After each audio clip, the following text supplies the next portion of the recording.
Assalamualaikum warahmatullahi wabarakatuh.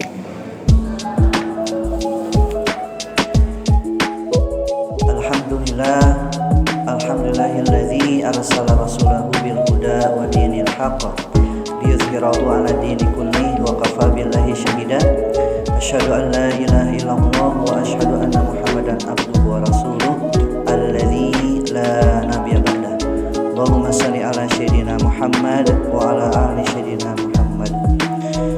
Qala Allah ta'ala fil Qur'anil Karim, a'udzu billahi minasy syaithanir rajim. Bismillahirrahmanirrahim. Ya ayyuhalladzina amanu qu anfusakum wa ahlikum naro. Al-ayah. Shadaqallahul azim. Faqala Rasulullah sallallahu alaihi wasallam, man arada dunya fa alaihi bil ilmi, man arada al-akhirah fa alaihi bil ilmi, man aradahuma fa alaihi bil ilmi. Al-hadis. Bapak-bapak, ibu-ibu hadirin rahimakumullah. Pertama-tama marilah kita senantiasa panjatkan puji dan syukur kehadirat Allah Subhanahu wa taala. Alhamdulillah, pada kesempatan ba'da subuh ini Allah masih memberikan kita banyak kenikmatan baik lahir maupun batin. Bahkan sebelum subuh Allah sudah menurunkan rizkinya berupa hujan, ya. Kita berdoa Allahumma sayyiban nafi'an. Dan kita juga berdoa hari ini mudah-mudahan mendapatkan ilmu, pemahaman dan amalan yang diterima. Rabbi zidna ilma warzuqna fahma wa amalan muttaqabbala. Tidak lupa salawat dan salam semoga tetap terlimpah curah kepada uswah dan qudwah kita Rasulullah Muhammad sallallahu alaihi wasallam, kepada keluarganya, para sahabatnya, para tabi'in, para tabi'ut tabi'in dan umatnya termasuk kita hingga akhir zaman. Amin ya rabbal alamin. Ibu bapak rahimakumullah, pada kesempatan kali ini seharusnya Ustadz istiar, tapi tukeran karena beliau ada agenda ke luar kota. Nah, jadi saya ditarik ke sini, ya. Nah, nanti berkaitan dengan tema hadis insya Allah akan diagendakan di minggu yang akan datang, ya. Nah, sebelumnya ibu-ibu gimana kabarnya?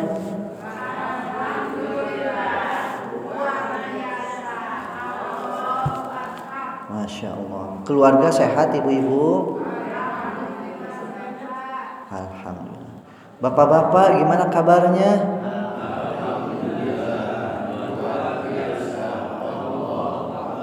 Masya Allah. Keluarganya sehat bapak-bapak? Alhamdulillah.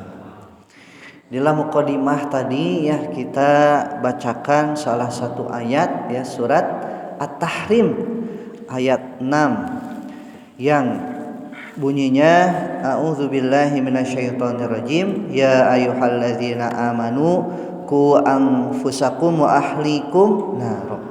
Wahai orang-orang yang beriman, peliharalah dirimu dan keluargamu dari api neraka. Nah, ini adalah salah satu pondasi bagaimana Islam ini sangat prioritas kepada orang-orang beriman untuk menjaga dirinya dan keluarganya masuk ke dalam api neraka. Dalam artian makna yang lebih dalam, maka kita, ya, diwajibkan untuk apa? Masuk ke dalam surga, begitu, ya. Adapun prosesnya memang panjang ibu bapak, ya, penuh dengan tantangan, apalagi saat ini zaman teknologi semakin maju. Tapi kalaulah tidak dibarengi iman, dibarengi pertolongan Allah, maka banyak sekali orang-orang yang tersesat, baik itu yang masih muda, anak-anak, bahkan orang tua juga begitu.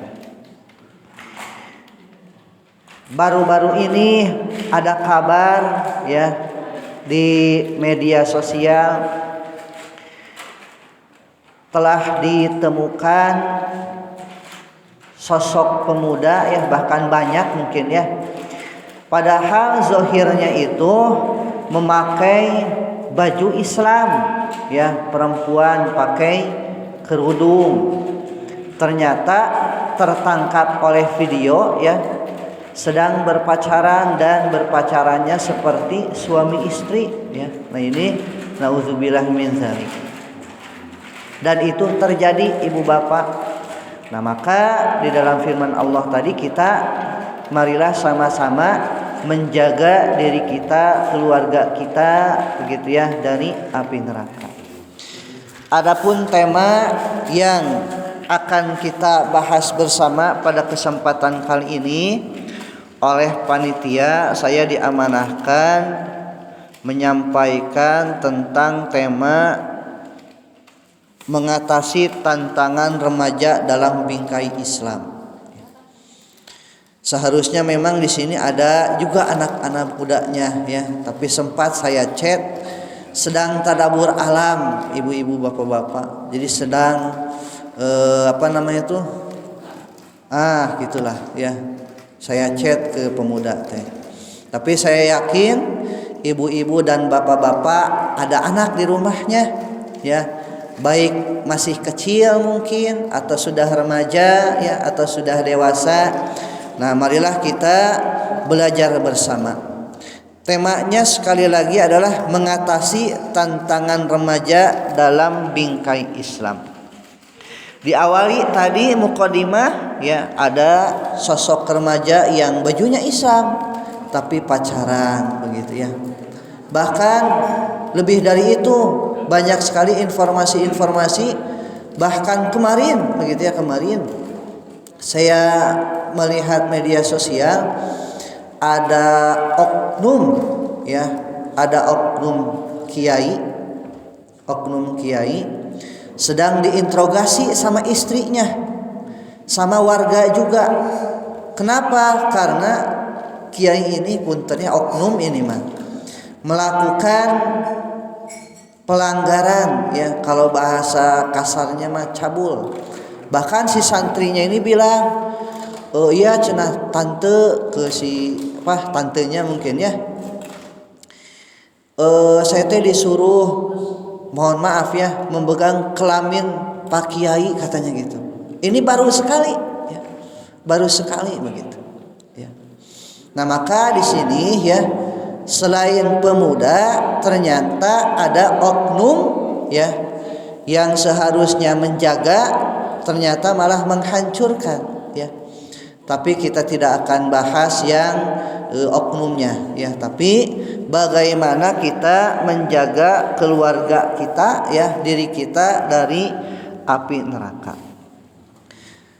Ketika kita berbicara tentang keluarga, di dalam keluarga itu ada yang dinamakan suami, ada yang dinamakan istri, dan juga kalaulah Allah berkehendak ada anak di situ, ya. Nah, maka di sini sebagai orang tua kita perlu mengingat kembali bahwa ketika di rumah kita ada anak, ada kedudukannya. Yang pertama, anak itu sebagai penenang hati, penyejuk jiwa, ya, pemimpin orang-orang yang bertakwa, atau kalau disimpulkan mah anak itu sebagai qurrata a'yun. Allah Subhanahu wa taala berfirman, "A'udzu billahi minasyaitonir rajim. Rabbana hab lana min azwajina wa dzurriyyatina qurrata a'yun waj'alna lil muttaqina imama." Ya Tuhan kami, anugerahkanlah kepada kami istri-istri kami dan keturunan kami sebagai penyenang hati kami, dan jadikanlah kami imam bagi orang-orang yang bertakwa. Surat Al-Furqan ayat 74. Nah, jadi kedudukan anak yang pertama qurrata a'yun, ya, penenang jiwa, penyejuk hati. Terus yang kedua, kedudukan anak sebagai perhiasan dunia, ya. Allah Subhanahu wa taala berfirman, a'udzubillahi minasyaitonirrajim. Al-malu wal banuna zinatul hayatid dunya wal baqiyatus sholihat. Harta dan anak-anak adalah perhiasan kehidupan dunia, tetapi amalan-amalan yang kekal lagi soleh adalah lebih baik pahalanya di sisi Tuhanmu serta lebih baik untuk menjadi harapan. Surat Al-Kahfi 18. Jadi anak yang kedua adalah sebagai perhiasan dunia. Yang ketiga, anak sebagai fitnah atau ujian. Sebagaimana Allah berfirman, a'udzubillahi minasyaitonirrajim, innama amwalukum wa auladukum fitnah wallahu indahu ajrun azim. Sesungguhnya hartamu dan anak-anakmu hanyalah cobaan bagimu, dan di sisi Allah lah pahala yang besar. At-Taghabun ayat 15. Yang terakhir, anak bisa menjadi musuh, menjadi fitnah. Allah Subhanahu wa taala berfirman, a'udzubillahi minasyaitonirrajim. Ya ayyuhallazina amanu inna min azwajikum wa auladikum aduwwan lakum fahdharuhum wa in tagudu wa tasfahu wa taghfiru fa innallaha ghafurur rahim. Hai orang-orang mukmin, sesungguhnya di antara istri-istrimu dan anak-anakmu ada yang menjadi musuh bagimu, maka berhati-hatilah kamu terhadap mereka, dan jika kamu memaafkan dan tidak memarahi serta mengampuni mereka, maka sesungguhnya Allah Maha Pengampun lagi Maha Penyayang. Surat At-Taghabun ayat 14. Nah, jadi kita diingatkan kembali bahwa ketika di rumah ada anak adalah amanah, dan ada 4 kedudukan anak. Pertama, sebagai qurrata a'yun.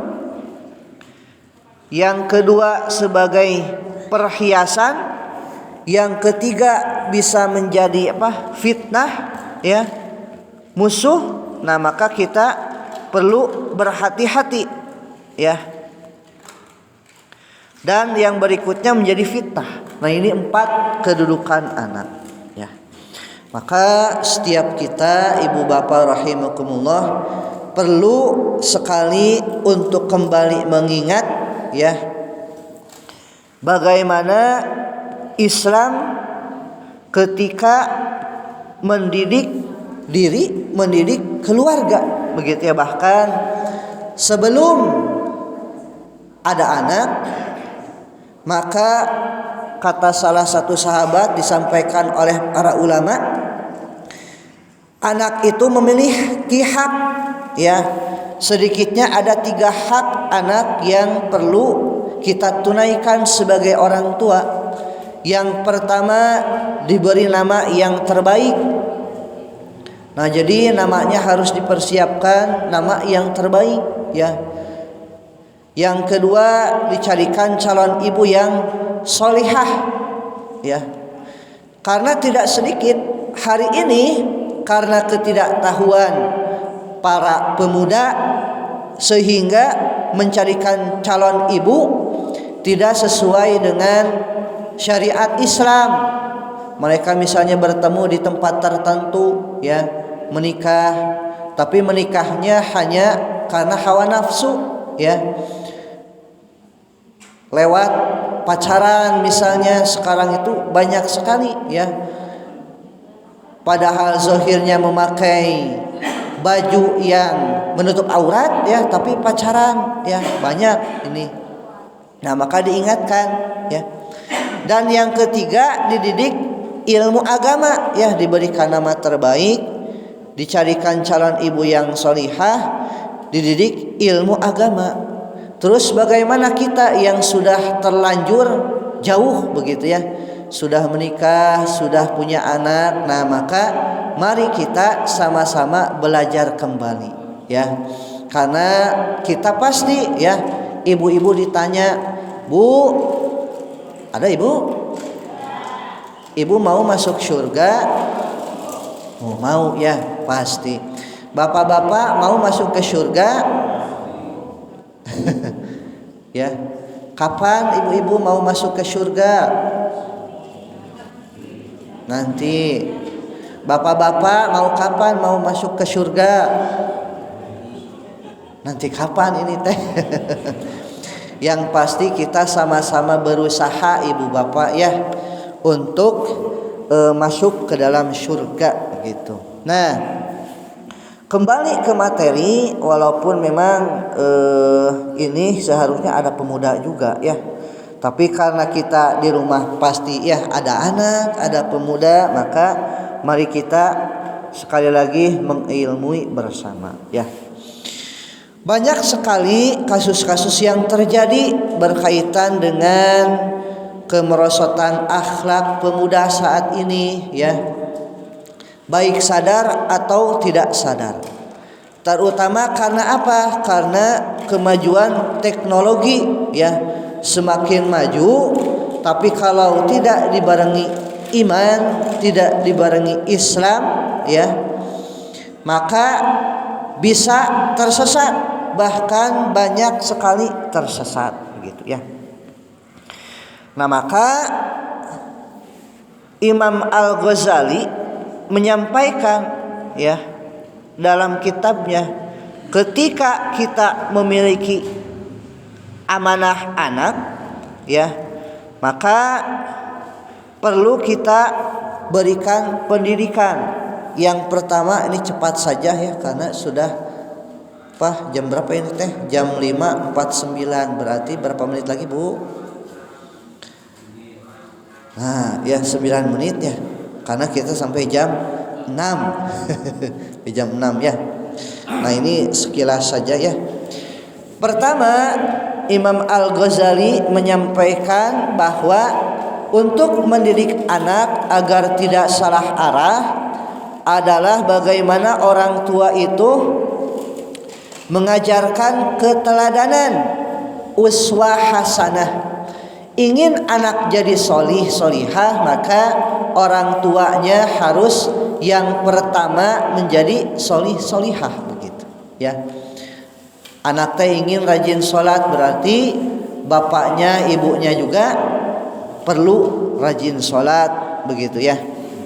Dan ini juga sudah diteliti oleh orang-orang barat ya, bahwa kalau anak itu tidak akan jauh dari orang tuanya, seperti ibu bapak sudah pahami bersama ya, buah itu jatuh ya tidak jauh dari pohonnya, kecuali ketika jatuh ya ada anak ditajong teh si buah teh bakal jauhnya. Itu yang pertama, menjadi uswah hasanah, teladan ya yang baik. Pernah suatu ketika Rasulullah SAW menggendong bayi ya, bayinya laki-laki kalau tidak salah ya. Kan biasa kalau Rasulullah mah sayang anak gitu ya. Nah, maka kita sebagai umatnya perlu ya mencontoh sunnah ketika menyayangi anak gitu ya. Digendong pipis si anaknya itu. Lantas orang tuanya emosi ya. Karena apa? Takut juga lah Rasulullah kapipisan. Nah, lalu sama orang tuanya diambil paksa ya. Kalau bahasa kita mah dijewang gitunya. Nah, dijewang tah. Lantas Rasulullah ya memberikan nasihat, jangan begitu ya. Perlakuan kasarmu pada anak akan nempel sampai nanti ya. Kalau najis ya, pipis ini dibersihkan beres. Tapi perlakuan kasarmu kepada anak akan menjadikan si anak ini nanti bermasalah gitu ya. Tidak sedikit ini kisah-kisah orang tuanya ustadz ya, ibunya ustazah, tapi anaknya menyimpang. Kenapa? Karena ada pendidikan anak di dalamnya yang dilupakan ya. Mungkin ibu bapak pernah mendengar kisah atau membaca kisah Di rumah masih anak itu baik, bager gitu ya. Tapi ketika di luar rumah pergaulannya bebas. Ya, bader ya, jadi di luar mah baong ya. Yang di rumah pakai kerudung, keluar dibuka. Kenapa? Karena ada kesalahan di rumah. Sedikitnya ada 3 hal. Yang pertama, kenapa anak menjadi suka bohong, menjadi suka dusta? Karena di rumahnya orang tuanya biasanya kasar, ya. Terutama misalnya sebagai suami atau sebagai bapak. Nah, sebagai bapak kebanyakan orang tua teh kaku. Ya, kepada anak misalnya bilang, "Udah sholat belum? Udah makan belum?" Pertanyaannya seperti itu dengan nada yang keras begitu ya. Maka si anak akan menjadi pendusta ya, sok ngabohong. Ada yang mau kemana? Mau kerja kelompok, padahal pas pergi ya main dia teh ya. Mungkin ibu-ibu pernah mendengar kisah ya, si anak remaja ditemukan di hotel ya. Sedang apa? Ya sedang bermaksiat dengan cowoknya. Pas ketika bulan puasa bilang ke orang tuanya mah apa? Mau tarawih berjamaah ya, padahal tidak ya, bermain begitu ya.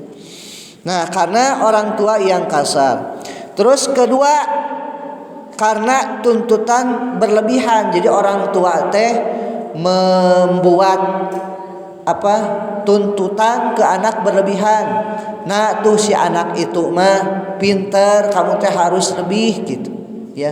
Padahal setiap anak memiliki kelebihan gitu ya. Terus yang ketiga, yang terakhir, kenapa anak menjadi pendusta ya, sok ngabohong? Karena kurang dipuji sama orang tuanya ya. Maka tidak heran kalau misalnya si anak perempuan nih, terutama ya, kalau memiliki orang tua kasar ya, dan yang lebih kasar bapaknya, biasanya si anak itu gampang sekali dibawa oleh oknum, yang dimana sama si oknum tersebut dirusak ya. Tidak sedikit yang diperkosa, dicabuli, bahkan dibunuh begitu ya. Nauzubillahi min dzalik. Nah, itu ya. Itu kata Imam Al-Ghazali, yang pertama adalah dengan pendidikan keteladanan, uswah hasanah begitu ya. Apa keteladanan yang perlu ya? Tauhid pasti ya, keimanan kita ajarkan setiap waktu ya, setiap ada kesempatan kepada anak untuk mengajarkan ketauhidan, keimanan. Kalau tadi Pak Haji D telah menyampaikan jangan syirik ya, menduakan Allah. Nah, itu juga kita tujukan selain kepada diri sendiri, kepada anak. Kan ada pendidikan yang langsung atau tidak langsung. Secara langsung orang tua misalnya mendidik anak, nah jangan begini begitu ya. Tapi secara tidak langsung komunikasi ibu dan bapak itu pasti ditiru oleh anak ya. Ayahnya misalnya suka malas-malasan, nah pasti diturutan begitu ya. Anaknya suka olahraga, ngikut si anak teh begitu ya. Terus apa? Setelah tauhid, syariat ya, ibadah tentang sholat, nah kita ajarkan gitu ya. Bahkan sholat ini penting. Allah Subhanahu wa taala berfirman, a'udzubillahi minasyaitonirrajim, inna sholata tanha 'anil fahsya'i wal munkar. Sholat itu akan mencegah dari perbuatan keji dan mungkar ya. Ketika seseorang sholat, maka dia akan menjadi manusia yang terbaik ya, terbaik karena Allah menjaganya. Kan terkadang ya, sebagai manusia kita pernah stres, kita pernah pusing dengan sesuatu yang tidak kita harapkan, ya. Pasti ibu-ibu, bapak-bapak juga pernah mengalami itu, ya. Tapi kita lantas mengadu kepada Allah. Maka apa yang terjadi? Allah memberikan solusi. Walaupun pas awal-awal pusing, awal-awal stres, dan itu kita perlu tularkan kepada anak kita yang remaja, terutama pemuda, begitu ya. Terus apalagi yang ketiga adalah berkaitan dengan adab atau akhlak. Karena apa? Akhlak ini penting. Seseorang yang dia itu sudah teruji, misalnya ilmunya, sudah ibadah haji, terlihat dari akhlak. Karena orang melihat akhlak, ya. Bahkan orang-orang di luar sana melihat akhlak kita, ya. Akhlak itu kan ada 3, kepada Allah, kepada diri sendiri, dan kepada orang lain. Nah, itulah 3 hal keteladanan yang perlu kita tanamkan untuk mengatasi tantangan remaja saat ini, ya. Tantangan remaja saat ini dalam bingkai Islam, yang intinya kita kembali kepada pendidikan agama, ya, terutama ketauhidan, syariat, ya, dan akhlak. Terus yang kedua, yang terakhir, ya, walaupun di sini ada beberapa, ya, ada 6. Yang pertama, metode Imam Al-Ghazali itu adalah dengan keteladanan, uswah hasanah. Dan yang terakhir adalah dengan pembiasaan, ya. Pembiasaan. Mungkin awalnya si anak teh susah untuk sholat. Kita paksa, tapi jangan kasar. Paksaan dengan metode lemah lembut. Nah, sholat. Biasanya kalau anak awal-awal memang susah begitu, ya. Apalagi kalau sudah remaja, ya. Nah, maka selain upaya tadi dengan keteladanan, dengan pembiasaan, maka kita tutup juga dengan senjata orang beriman. Apa itu? Doa. Karena doa ruhul ibadah. Doa itu adalah sumsumnya ibadah. Bahkan doa silahul mukmin. Doa itu adalah senjata bagi orang yang beriman. Nah, itu, ya, ibu bapak, pas jam 6 tepat. Semoga bermanfaat. Mangga kalau ada yang mau didiskusikan, kembali ke Pak Kiai Haji Didi Setiawan. Assalamualaikum warahmatullahi wabarakatuh.